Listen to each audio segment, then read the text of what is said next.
يلا عادي مش حكاية،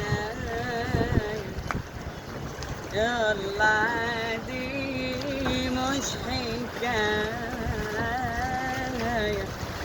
يعني مش طالبة ضرار، مش هتفرق شيء معايا، دي حتى مش هتسيب علامة،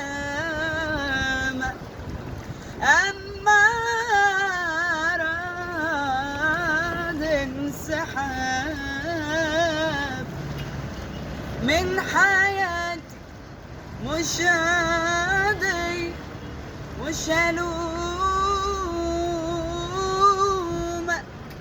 ومش عايش جوا شخصية الضحية. يلا عادي، يلا عادي،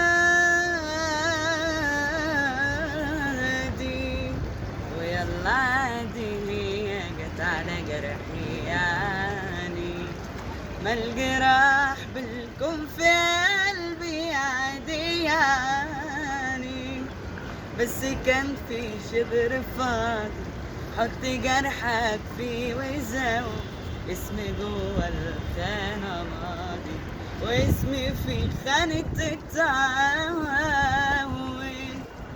اصلي يا زوز.